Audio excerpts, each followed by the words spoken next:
Hello friends, welcome to online study bytes. मैं हूं प्रतीक्षा और हम चल रहे हैं कक्षा 8 की ओर। क्लास 8 की हिस्ट्री की बुक पर हम पहुंच चुके हैं और कक्षा 6 और कक्षा 7 की बुक्स हम कंप्लीट कर चुके हैं। तो अब हमारा मिशन है क्लास 8 की बुक को कंप्लीट पढ़ना, जितने भी इम्पॉर्टेंट पॉइंट्स हैं उनको एक नज़र देखना। तो चलिए, आप भी बने रहें मेरे चैनल के साथ। तो चैनल को सब्सक्राइब नहीं किया है तो सब्सक्राइब करके बेल आइकन पर ज़रूर प्रेस कर लें, जिससे कि जब भी वीडियो अपलोड हो उसका नोटिफिकेशन आप तक पहुंच जाए। तो ये है वो पाठ्यक्रम जो हम इस पुस्तक में पढ़ने वाले हैं। तो थोड़ा सा देख लेते हैं। जैसे हम कक्षा 8 की इस पुस्तक में पढ़ेंगे, मॉडर्न हिस्ट्री के बारे में पढ़ने वाले हैं। इसमें यूरोपीय शक्तियों का भारत में आगमन और अंग्रेजी राज्य की स्थापना हमारा पहला चैप्टर है। फिर भारत में कंपनी राज्य का विस्तार, भारत में कंपनी राज्य का प्रभाव। तो आप देख सकते हैं टोटल 9 चैप्टर हैं, जिनको हम एक एक करके एक एक वीडियो में पढ़ने वाले हैं। तो आज हमारा जो फर्स्ट वीडियो है वो है यूरोपीय शक्तियों का भारत में आगमन और अंग्रेजी राज्य की स्थापना, जिसमें हम भारत तथा यूरोप के मध्य व्यापारिक संबंध, व्यापारिक मार्ग, समुद्री मार्ग की खोज, भारत में यूरोपीय कंपनियों का आगमन, व्यापारिक प्रतिस्पर्धा एवं सशस्त्र संघर्ष, भारत में ईस्ट इंडिया कंपनी का सैन्य प्रभुत्व, प्लासी और बक्सर का युद्ध, इलाहाबाद की संधि के बारे में हम पढ़ेंगे। तो मोस्ट इम्पॉर्टेंट है, आप एससीईआरटी की बुक्स को ज़रूर पढ़ें, चाहे आप सुपर टेट की तैयारी कर रहे हैं, यूपी टेट की कर रहे हैं, या टीजीटी या पीजीटी की कर रहे हैं। काफ़ी सारे क्वेश्चंस आपको इन बुक से देखने को मिलेंगे। तो चलिए चलते हैं हमारे फर्स्ट चैप्टर की ओर। हे लर्नर्स, अगर आप सीटेट की तैयारी कर रहे हैं और 31 जनवरी आपका एग्ज़ाम है तो आप अनअकैडमी के साथ जुड़ सकते हैं। अनअकैडमी के साथ जुड़ने पर प्लस फीचर्स तो मिलते ही हैं, साथ में आप लोगों के लिए एक इम्पॉर्टेंट इन्फॉर्मेशन है कि सीटेट जनवरी 2021 के लिए आप लोगों के लिए एक इम्पॉर्टेंट कोर्स लॉन्च किया गया है, जो कि 21 दिसंबर से स्टार्ट हो रहा है। एम सीटेट जनवरी 2021 course on preparation strategy through PYQS, यानी कि प्रीवियस ईयर के जो क्वेश्चंस हैं उनको ध्यान में रखते हुए आपकी तैयारी करवाई जाएगी और टॉप एजुकेटर्स आपके हर सब्जेक्ट की तैयारी करवाएंगे। आप देख सकते हैं कौन कौन से टॉप एजुकेटर्स हैं जो आपको पढ़ा रहे हैं। जैसे साइंस डॉक्टर भावना अग्रवाल, CDP मोनिका कुशवाहा, SST चंचल अग्रवाल, संस्कृत सौरभ पांडे, इंग्लिश चेतन राज सिंह, हिंदी मनोज कुमार, मैथ्स धर्म सिंह, EVS सर्वेश कुमारी। तो ये सारे सब्जेक्ट आपके कवर होने वाले हैं थ्रू PYQs के द्वारा।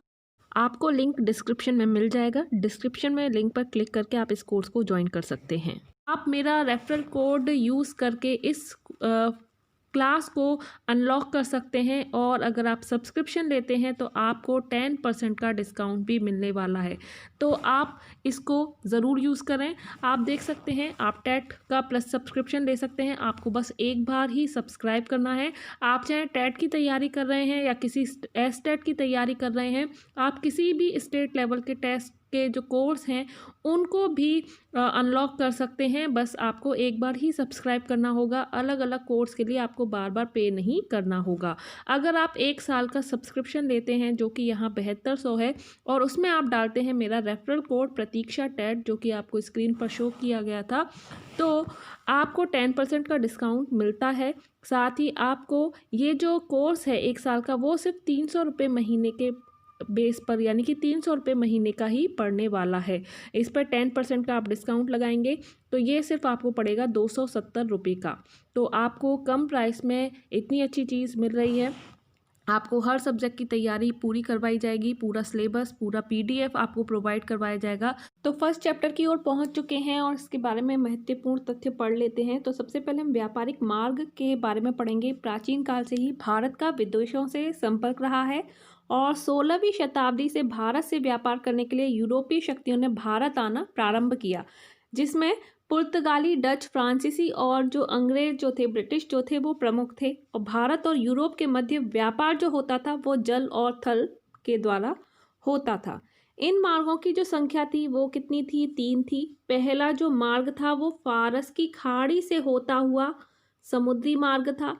इस मार्ग से इराक, तुर्की, वेनिस और जिनेवा से व्यापार होता था। फिर दूसरा जो मार्ग था वो लाल सागर से अलेक्जेंड्रिया का था, जहाँ से समुद्र द्वारा वेनिस और जिनेवा को जाया जाता था। तीसरा जो मार्ग था वो मध्य एशिया से मिस्र और फिर यूरोप के लिए था। तो मुख्य जो व्यापारिक केंद्र थे या जो व्यापारिक मार्ग थे वो वेनिस और जिनेवा थे। इस प्रकार से यूरोप के सभी क्षेत्रों में भारत की वस्तुओं के वितरण के लिए वेनिस और जिनेवा जो थे वो प्रमुख व्यापारिक केंद्र थे।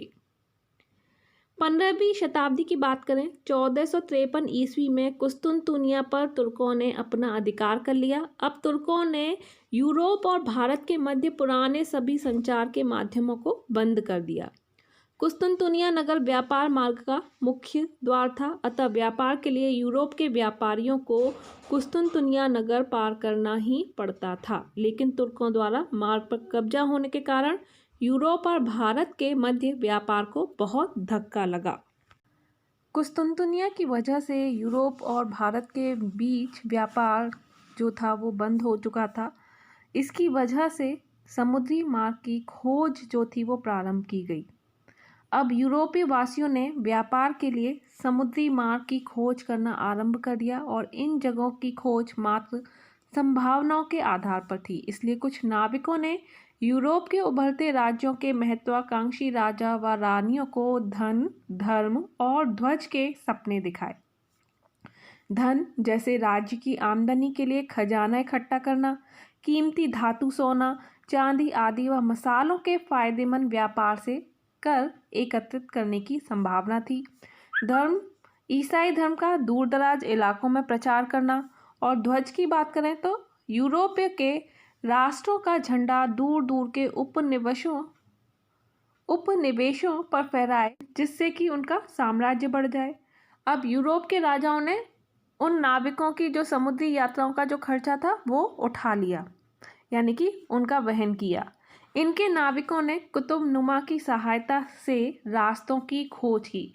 कुतुबनुमा ये आप देख सकते हैं, ये है कुतुबनुमा। इससे क्या होता था, दिशाओं का ज्ञान होता था। भारत की खोज में निकले स्पेन निवासी कोलंबस ने अमेरिका की खोज कर ली और पुर्तगाल निवासी वास्को डी गामा ने अपनी लंबी जल यात्रा के दौरान अफ्रीका के दक्षिणी छोर से होते हुए भारत के पश्चिमी समुद्र तट के कालीकट बंदरगाह, मोस्ट इम्पॉर्टेंट, किस बंदरगाह पर पहुंचे? कालीकट बंदरगाह पर पहुंचे। और किस सन में पहुंचे ये भी आप ध्यान रखें, 1498 ईस्वी में। 1498 ईस्वी में कालीकट बंदरगाह पर वास्को डी गामा पहुंचे। अब पुर्तगालियों को हिंद महासागर होते हुए पूर्वी द्वीप समूह का नया जलमार्ग क्या हो गया, मिल गया था। अब यूरोप और भारत के मध्य व्यापार पुनः आरंभ हो गया। यूरोपीय व्यापार की बात करें तो पुर्तगालियों ने हिंद महासागर के माध्यम से होने वाले व्यापार पर अपना अधिकार कर लिया। सोना चांदी लाते थे और हमारे देश से सूती, रेशमी कपड़े और विभिन्न मसाले यहाँ से ले जाते थे, जिससे कि वो बहुत सारा मुनाफा कमाते थे। वास्को डी गामा के भारत पहुँचने के बाद एक एक करके हॉलैंड, फ्रांस और इंग्लैंड के व्यापारी भी भारत आने लगे। भारत में यूरोपीय व्यापारियों की होड़ लग गई, क्योंकि बहुत फ़ायदा यूरोपियों को भारत से होता था। 1600 यानी कि 17वीं शताब्दी की शुरुआत में 1600 से लेकर 1670 ईस्वी की बात है, व्यापारिक कंपनियां स्थापित होने लगी। व्यापारिक कंपनियों का अर्थ है व्यापार में कई लोगों की हिस्सेदारी होती थी और सभी हिस्सेदार व्यापार में अपनी अपनी पूंजी लगाते थे। लगाई गई पूंजी के अनुपात में व्यापार से प्राप्त मुनाफे को आपस में बांट लेते थे। हॉलैंड में Dutch east India company, England में ब्रिटिश ईस्ट इंडिया कंपनी और फ्रांस में फ्रेंच ईस्ट इंडिया कंपनी बनी। आज भी निजी कंपनियां इसी प्रकार पूंजी इकट्ठा करती हैं। भारत में सबसे पहले पुर्तगाली व्यापार करने आए, तो यहाँ पर आप देख पाएंगे यूरोपीय कंपनियों के आगमन का क्रम दे रखा है, जिसमें सबसे पहले पुर्तगाली जो कि वास्को डी गामा आए थे 1498 में, फिर अंग्रेज आए थे 1600 में, फिर डच आए थे 1602 में और फिर आए थे फ्रांसीसी 1664 में। तो ये जो क्रम है वो आपको याद रखना है, साथ ही इनका सन भी आप याद रखना, क्योंकि कभी कभी मैचिंग में भी पूछ लिया जाता है। तो आप कैसे याद रख सकते हैं, पुत्र अड़ा डैड फसा। पुत्र यानी कि पुर्तगाली, अड़ा मतलब अंग्रेज, डैड मीन्स डच और फसा मीन्स फ्रांसीसी। पुत्र अड़ा डैड फसा, इस तरह से आप क्रम याद रख सकते हैं। भारत में सबसे पहले पुर्तगाली व्यापार करने आए थे। जैसा कि मैंने कहा, उन्होंने पश्चिमी समुद्र तट पर गोवा, दमन और दीव में अपना व्यापारिक केंद्र स्थापित किया। विदेशी कंपनियों के इन व्यापारिक केंद्रों को कोठी यानी कि फैक्ट्री कहा जाता था। ये व्यापारिक केंद्र फोर्ट विलियम, कोलकाता का पिक्चर है।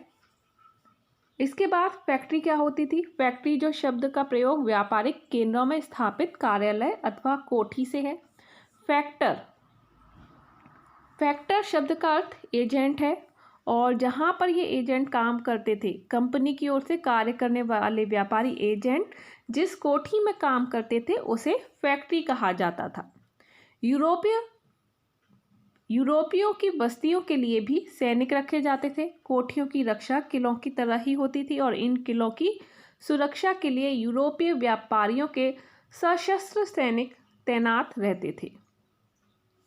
वास्को डे गामा के भारत पहुंचने के बाद एक एक करके हॉलैंड, इंग्लैंड और फ्रांस के व्यापारी जल के रास्ते भारत आने लगे, और इस समय तक हिंदुस्तान के तो किसी भी शासक ने नौसेना तैयार करने की बात सोची भी नहीं थी। तो इस तरह से काफ़ी लोग भारत आए। हॉलैंड निवासियों ने, जो क्या कहलाते थे? डच कहलाते थे। तो ध्यान रखिए, जो हॉलैंड निवासी थे वो डच कहलाते थे। कालीकट, कोचीन, नागापट्टनम तथा चिनसुरा में व्यापारिक केंद्र खोले। फ्रांसीसियों ने मछलीपट्टनम, पांडिचेरी, चंद्रनगर, माही स्थानों में अपने व्यापार के मुख्य केंद्र खोले। अंग्रेजों ने अपने को केवल समुद्र तक ही सीमित नहीं रखा, बल्कि सूरत, कैम्ब्रे, अहमदाबाद, आगरा, भड़ौच, पटना, कासिम बाजार स्थानों पर अपने व्यापारिक केंद्र बनाए। भारत में यूरोप के सभी देशों के व्यापारी पुर्तगालियों के हाथ से व्यापार छीनने की होड़ में लगे रहते थे। उनकी कोशिश रहती थी कि वे भारत में कम से कम कीमत देकर सामान खरीद सकें, फिर वे इस सामान को यूरोप में अधिक से अधिक दाम पर बेचकर खूब मुनाफा कमा सकें। और उन्होंने पाया कि सूरत, मसूलीपट्टनम यानी कि मछलीपट्टनम जैसे बड़े बंदरगाह पर जो सामान व्यापारियों द्वारा बिकने लाया जाता है वह महंगा मिलता है। इसलिए यूरोप के व्यापारी गांव-गांव में अपना आदमी यानी कि एजेंट भेजकर सीधे कारीगरों से माल खरीदने की कोशिश में रहते थे। तो यहाँ पर विदेशी कंपनियों ने व्यापार में लाभ के लिए साम, दाम, दंड व भेद के तरीके अपनाए। यहाँ पर उन्होंने बादशाहों व राजाओं के पास अपने अपने प्रतिनिधि यानी कि दूत भेजे और भारत में खुलकर व्यापार करने की इजाज़त मांगी। अनुमति प्रदान करने के लिए वे खुशामद भी किया करते थे। इसके फलस्वरूप राजाओं ने अधिकार पत्र यानी कि फरमान भी जारी किए। व्यापारियों के दूतों ने कुछ करों को न देने की छूट मांगी। इसके बदले में उन्होंने बादशाहों व राजाओं को नवीन वस्तुएं भेंट की। तो यहाँ पर एक इम्पॉर्टेंट पैरा दे रखा है, मोस्ट इम्पॉर्टेंट पैरा है ये, तो इसको आप ध्यान रखें। ये इससे रिलेटेड क्वेश्चन कई बार एग्जाम में पूछा गया है। वह है मुगल बादशाह जहांगीर के दरबार में कैप्टन हॉकिंस, जो कि 1608 ईस्वी में आया था, आने वाला प्रथम अंग्रेज राजदूत था। तो क्वेश्चन पूछा गया है कि मुगल बादशाह जहांगीर के दरबार में आने वाला प्रथम अंग्रेज राजदूत कौन सा था? तो उसका नाम है कैप्टन हॉकिंस। ये आपको कई सारे एग्जाम के प्रीवियस ईयर पेपर में आप देखोगे तो इस तरह का क्वेश्चन आपको देखने को मिलेगा। यहाँ तक कि ये क्वेश्चन केबीसी में भी पूछा गया है। इसके बाद सर टॉमस रो 1615 ईस्वी में आए, जहांगीर के दरबार में आया। जब उसने मुगल जहांगीर के दरबार की शान शौकत देखी तो वह उससे बहुत प्रभावित हुए। उसने सम्राट को अंग्रेजी दस्ताने भेंट की और इंग्लैंड में इस्तेमाल की जाने वाली बग्घी दी, जिससे जहांगीर प्रसन्न हुए।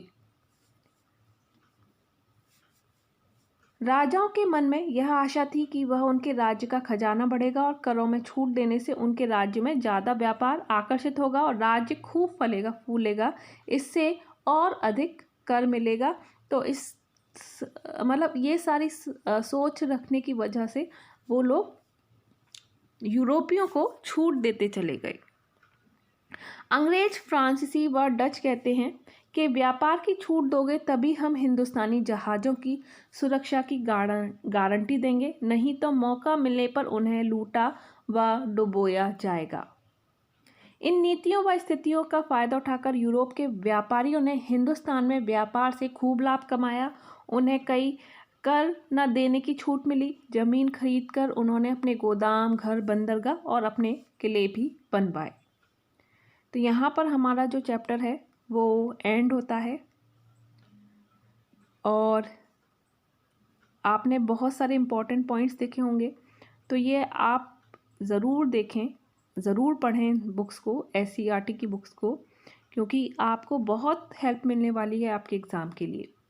जो आपको बेस है ना वो आपका क्लियर होगा, पक्का होगा, और जिस तरह से आप पढ़ रहे हो, जिस तरह से आप समझ रहे हो, उससे आप अपने आने वाले एग्ज़ाम की तैयारी और भी बेहतर कर सकते हैं। यहाँ आप देख सकते हैं बहुविकल्पीय क्वेश्चन दे रखे हैं, जैसे अमेरिका की खोज किसने की थी, तो अमेरिका की खोज कोलंबस के द्वारा की गई थी और भारत की खोज वास्को डी गामा के द्वारा की गई थी।